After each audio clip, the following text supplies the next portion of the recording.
ಅಂಗಾಂಗದಾನ ಮತ್ತು ನಶಾಮುಕ್ತ ಭಾರತ ಅಭಿಯಾನ ಕಾರ್ಯಕ್ರಮ. ನಮ್ಮ ಜಿಲ್ಲೆಯನ್ನು ನಶಾಮುಕ್ತ ಗದಗ ಜಿಲ್ಲೆಯನ್ನಾಗಿ ಮಾಡಲು ನಾವೆಲ್ಲ ಪಣ ತೊಡಬೇಕಿದೆ.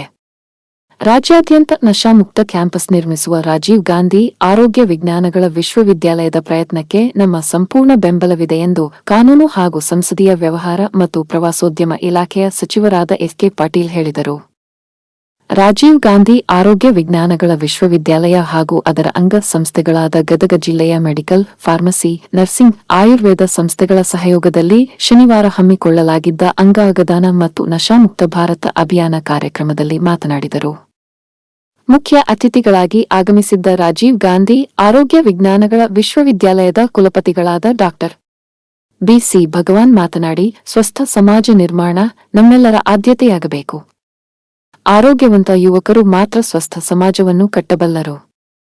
ಹೀಗಾಗಿ ಯುವಕರನ್ನು ಆರೋಗ್ಯಪೂರ್ಣ ಜೀವನದತ್ತ ಕೊಂಡೊಯ್ಯುವುದು ನಮ್ಮೆಲ್ಲರ ಜವಾಬ್ದಾರಿಯಾಗಿದೆ ಎಂದರು. ಕೆ.ಎಚ್. ಪಾಟೀಲ ಕ್ರೀಡಾಂಗಣದಿಂದ ಆರಂಭವಾದ ವಾಕ್ಥಾನ್ ಗಾಂಧಿ ಸರ್ಕಲ್ ಮೂಲಕ ಹಳೆ ಡಿಸಿ ಕಚೇರಿ ಸರ್ಕಲ್ವರೆಗೆ ಸಾಗಿತು. ವಿಧಾನ ಪರಿಷತ್ ಸದಸ್ಯರಾದ ಎಸ್.ವಿ. ಸಂಕನೂರ, ನಗರಾಭಿವೃದ್ಧಿ ಪ್ರಾಧಿಕಾರದ ಅಧ್ಯಕ್ಷ ಅಕ್ಬರ್ ಸಾಬ್ ಬಬರ್ಚಿ, ಅಪರ ಜಿಲ್ಲಾಧಿಕಾರಿ ಡಾ. Durgesh KR. KH. Patil, institute of medical sciences ನಿರ್ದೇಶಕ ಡಾ. ಬಸವರಾಜ ಬೊಮ್ಮನಹಳ್ಳಿ, ಎಚ್.ಕೆ. ಪಾಟೀಲ್, ಸೇವಾ ತಂಡದ ಅಧ್ಯಕ್ಷರಾದ ಪ್ರಭು ಎಲ್. ಬುರುಬುರೆ, ಗದಗ ಜಿಲ್ಲಾ ಆರೋಗ್ಯ ಅಧಿಕಾರಿಗಳಾದ ಡಾ. ಎಸ್. ನೀಲಗುಂದ, ರಾಜೀವ್ ಗಾಂಧಿ ಆರೋಗ್ಯ ವಿಜ್ಞಾನಗಳ ವಿಶ್ವವಿದ್ಯಾಲಯದ ಸಿಂಡಿಕೇಟ್ ಸದಸ್ಯರಾದ ಡಾ. ಕಿರಣ ಕುಳಗೇರಿ, ಡಾ. ಜೀವನ್ನವರ್, ಸೆನೆಟ್ ಸದಸ್ಯರಾದ ಡಾ. ವೀರೇಶ ಹಂಚಿನಾಳ, ಡಾ. ಜಗದೀಶ ಕೋನರೆಡ್ಡಿ, ಡಾ. ಸಂಕನಗೌಡ ಪಾಟೀಲ್, ಡಾ. ಸಂತೋಷ ಇಂಡಿ ಹಾಜರಿದ್ದರು. ಗದಗ ಜಿಲ್ಲೆಯ ಎಲ್ಲಾ ಕಾಲೇಜುಗಳ ವಿದ್ಯಾರ್ಥಿಗಳು, ಅಧ್ಯಾಪಕರು ಹಾಗೂ ಸಿಬ್ಬಂದಿ ಜಾಥಾದಲ್ಲಿ ಭಾಗವಹಿಸಿದ್ದರು. ಡ್ರಗ್ ಅಡಿಕ್ಟ್ ಫ್ರೀ ಇಂಡಿಯಾ ನೋಡಿ, ಇದರಲ್ಲಿ ನಾವು ಎಲ್ಲ ಪೇರೆಂಟ್ಸ್ ಏನಿದ್ದೇವೆ, ಪಾಲಕರುಗಳೇನಿದ್ದೇವೆ, ನಾವೆಲ್ಲರೂ ಬಹಳ ಅಲಕ್ಷ್ಯ ತೋರಿಸ್ತಾ ಇದ್ದೀವಿ. ಕಾಲೇಜ್ ವಿದ್ಯಾರ್ಥಿಗಳೇನಿದ್ದೀರಿ, ನೀವು ಬೇಜವಾಬ್ದಾರಿ ತೋರಿಸ್ತಾ ಇದ್ದೀರಿ. ನಮ್ಮ ದೇಶದೊಳಗೆ ಇವತ್ತು ಸುಮಾರು 10% ಯುವಕರು ನಶೆಯಿಂದ ಬಳಲ್ತಾ ಇದ್ದಾರೆ, ಡ್ರಗ್ ಅಡಿಕ್ಟ್ಸ್ ಆಗಿದ್ದಾರೆ. ಸಣ್ಣ ಸಂಖ್ಯೆನ, ಒಂದು ಕುಟುಂಬದಲ್ಲಿ ಒಬ್ಬರು ಡ್ರಗ್ ಅಡಿಕ್ಟ್ ಆಗಿಬಿಟ್ರೆ, ನಶೆಯ ಗುಲಾಮನಾಗಿಬಿಟ್ರೆ ಅವನ ಜೀವನನೇ ಬಾದ್. ಅವನ ಜೀವನ ಬಾದ್ ಅಲ್ಲ, ಅವ ಸಮಾಜಕ್ಕೆ ಹೊಣೆ, ಕುಟುಂಬಕ್ಕೆ ಹೊಣೆ, ದೇಶಕ್ಕೆ ಹೊಣೆ. ಅಲ್ಲದೆ ಬಳಲ್ತಾ ಇರ್ತಾನೆ, ಗುಲಾಮನಾಗಿ ಬಳಲ್ತಾ ಇರ್ತಾನೆ. ಅಂಥ ಸಂದರ್ಭಗಳು ಯಾವ ಕಾರಣಕ್ಕೂ ನಮ್ಮ ಯುವಕರಿಗೆ ಬರಬಾರ್ದು. ಅದಕ್ಕಾಗಿ ಈ ನಶಾಮುಕ್ತ ಭಾರತವನ್ನು ಮಾಡಬೇಕು ಅಂತ ಹೇಳಿ ಈ ಕಾರ್ಯಕ್ರಮವನ್ನು ತಾವೇನು ರೂಪ್ ಮಾಡಿದ್ದೀರಿ. ಅದರಲ್ಲೂ ಯುವಕರಿರ್ತಕ್ಕಂಥ ಈ ಸಂದರ್ಭದೊಳಗೆ ನಾನು ತಮ್ಮಲ್ಲಿ ವಿನಂತಿ ಮಾಡ್ತೀನಿ, ನೀವು ಏನು ಸಣ್ಣ ತಪ್ಪು ಮಾಡಿದ್ರೆ ಯಾವುದೋ ಒಂದು ಸಂದರ್ಭದೊಳಗೆ ನಿಮ್ಗೆ ಕ್ಷಮೆ ಇರ್ತೈತಿ. ಆದರೆ ನೀವೇನರ ನಶೆಯ ಗುಲಾಮರಾಗಿಬಿಟ್ರೆ ನಿಮ್ಮ ಬದುಕನ್ನು ನೀವೇ ಹಾಳು ಮಾಡ್ಕೊಂಡ್ಬಿಡ್ತೀರಿ.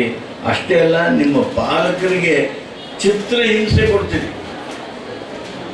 ಬರೀ ನಶಾದಷ್ಟೇ ಅಲ್ಲ, ಈ ನಶಾದೊಳಗೆ ಇವೆಲ್ಲ ಕ್ಯಾಸಿನೋ ಸಹಿತ ಬರ್ತಾವು.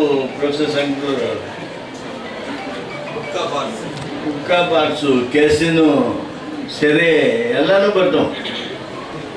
ದಯಮಾಡಿ ನಮ್ಮ ಗದಗು ಬರೋ ದಿವಸಗಳಲ್ಲಿ ನಶಾಮುಕ್ತ ಗದಗನ್ನು ಮಾಡೋದಕ್ಕೆ, ನಶಾಮುಕ್ತ ಗದಗ ಜಿಲ್ಲೆಯನ್ನು ಮಾಡೋದಕ್ಕೆ, ನಶಾಮುಕ್ತ ಭಾರತ ಮಾಡೋದಕ್ಕೆ ನಮ್ಮ ವಿಶೇಷ ಕೊಡುಗೆ ನೀಡೋದಕ್ಕೆ ಈ ಕಾರ್ಯಕ್ರಮ ಪ್ರೇರಣೆಯನ್ನು ನೀಡಲಿ. ನನಗೆ 72 ವಯಸ್ಸೀಗ. ನನಗಿಂತ ಸಣ್ಣವ್ರು ಯಾರಿದ್ದೀರಿ ಅವರೆಲ್ಲರೂ ಈ ಕಾರ್ಯಕ್ರಮದೊಳಗೆ ನೀವು ಪಾಲ್ಗೊಂಡಿದ್ದೀರಿ ಅನ್ನೋ ಕಾರಣಕ್ಕೆ ನಶೆ ಗುಲಾಮ ನಾನು ಆಗೋದಿಲ್ಲ.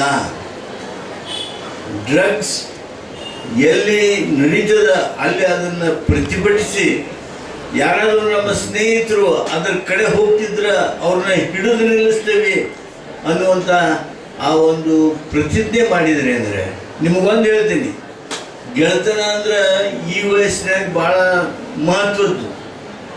ನೀವು ಗೆಳೆಯರಿಗೆ ಏನಾರ ಪ್ರೆಸೆಂಟ್ ಕೊಡಬೇಕಾಗಿದ್ರೆ ಅವನ್ನ ಹ್ಯಾಪಿ ಬರ್ತ್ಡೇ ಅಂದು ಪೆನ್ ಕೊಡೋದಲ್ಲ, ರಾತ್ರಿ 12 ಗಂಟೆಗೆ ಕೇಕ್ ಕಟ್ ಮಾಡೋ ಮುಂದೆ ಕೂಡ್ಕೊಂಡು ಕ್ಯಾಕೆ ಹೊಡೆದ್ರೆ ಹಾಡು ಹಾಡಿದ್ರೆ that is not friendship. If you make your friend not to be addict of drug, if you make him not to go near that, that is the real friendship that you can offer. ಆ ಕೆಲಸ ಮಾಡೋದಕ್ಕೆ ಇವತ್ತು ನೀವು ಪ್ರತಿಜ್ಞೆ ಮಾಡಬೇಕು ಅಂಥೇಳಿ ನಾನು ಈ ಸಂದರ್ಭದೊಳಗೆ ಹೇಳ್ತಾ, ನಾನು ಮತ್ತೊಮ್ಮೆ ಭಗವಂತರಲ್ಲಿ ಕ್ಷಮೆ ಕೊಡ್ತೀನಿ. ನಾನು ಅನಿವಾರ್ಯ ದುಶ್ಚಟಗಳಿಗೆ ಬಲಿಯಾಗಿ ಅವರ ಆರೋಗ್ಯ ಕಳಿಸಿಕೊಳ್ಳಿಕತ್ತಾರೆ. ವಿಶೇಷವಾಗಿ ಕುಲಪತಿಗಳು ಹೇಳ್ತಾರೆ, ಇತ್ತೀಚೆಗೆ ಸರ್ವೆ ಆಗ್ಯದ. ಆ ಸರ್ವೇದೊಳಗ ಬಹಳ ಖೇದಕರ ಸಂಗತಿ ಅಂದ್ರೆ ಮೆಡಿಕಲ್ ಕಾಲೇಜ್ಗಳು ಓದ್ತಕ್ಕಂಥ ವಿದ್ಯಾರ್ಥಿಗಳು, ನರ್ಸಿಂಗ್ ಕಾಲೇಜ್ಗಳು ಓದ್ತಕ್ಕಂಥ ವಿದ್ಯಾರ್ಥಿಗಳ ಬಹಳಷ್ಟು ಜನ ಇವತ್ತು ಡ್ರಗ್ಸ್ಗೆ ಅಡಿಕ್ಟ್ ಆಗ್ಯಾರ. ಬಹಳ ನೋವಿನ ಸಂಗತಿ, ಬಹಳ ವಿಷಾದಕರದ ಸಂಗತಿ. ಇವತ್ತು ಯುವಕರು ಈ ಎಲ್ಲ ಡ್ರಗ್ಸ್ ಅಡಿಕ್ಟ್ ಆಗಿ ತಮ್ಮ ಆರೋಗ್ಯ ಕೆಡಿಸಿಕೊಂಡ್ರೆ ಅದು ಅವ್ರಿಗೆ ಅಷ್ಟ ನಷ್ಟ ಅಲ್ಲ. ಇದು ಗೊತ್ತಿರಲಿ ನಿಮ್ಗೆ. ಆ ವ್ಯಕ್ತಿಗೆ ಅಷ್ಟ ನಷ್ಟ ಅಲ್ಲ, ಅದು ನಷ್ಟ ಯಾರಿಗೆ ಆಗ್ತದಪ್ಪ ಅಂದ್ರೆ ಈ ದೇಶಕ್ಕೆ ಆಗ್ತದ. ಅದು ಬಹಳ ಪ್ರಮುಖವಾದಂತ ವಿಷಯ. ಎಲ್ಲ ಯುವಕರ ಆರೋಗ್ಯ ಕೆಟ್ಟಿರಪ್ಪ ಅಂದ್ರೆ ದೇಶ ಕಟ್ಟವ್ರು ಯಾರು? ದೇಶವನ್ನ ಪ್ರಗತಿಯತ್ತ ಕೊಂಡವರು ಯಾರು? ಅವರೇ ಆರೋಗ್ಯ ಕೆಡಿಸಿಕೊಂಡ್ರೆ ಹ್ಯಾಂಗ? ಆ ವಿಚಾರದೊಳಗ ನಮ್ಮ ದೇಶದ ನೆಚ್ಚಿನ ಪ್ರಧಾನಮಂತ್ರಿಗಳಾಗಿರ್ತಕ್ಕಂಥ ನರೇಂದ್ರ ಮೋದಿಜಿಯವರು ಏನು ಇವತ್ತು ಯುವಕರು ತಪ್ಪುದಾರಿಗೆ ಹೋಗಿ ಹೆಜ್ಜೆ ಇಡ್ಲಿಕ್ಕೆ ಎತ್ತಾರ, ಅವರಿಗೆ ಜಾಗೃತಿ ಮೂಡಿಸ್ಬೇಕಂತ ತಿಳ್ಕೊಂಡು 2020 ಆಗಸ್ಟ್ 15ಕ್ಕೆ ಈ ಅಭಿಯಾನವನ್ನ ಏನು ನಶಾಮುಕ್ತ ಭಾರತ ಅಭಿಯಾನವನ್ನ 2020 ಆಗಸ್ಟ್ 15ರಲ್ಲಿ ಇವತ್ತು ಜಾರಿ ತಂದಿದ್ದಾರೆ. ಈ ಸಂದರ್ಭದೊಳಗೆ ನಾವು ನರೇಂದ್ರ ಮೋದಿಜಿ ಅವರು ಕೂಡ ಅಂದ್ರೆ ಯುವಕರ ಬಗ್ಗೆ, ಈ ದೇಶದ ಬಗ್ಗೆ ನರೇಂದ್ರ ಮೋದಿಜಿ ಅವರಿಗೆ ಎಷ್ಟು ಕಾಳಜಿ ಅಂತ ತಿಳ್ಕೊಂಡು ನೀವು ಅರ್ಥೈಸ್ಕೋಬೇಕು.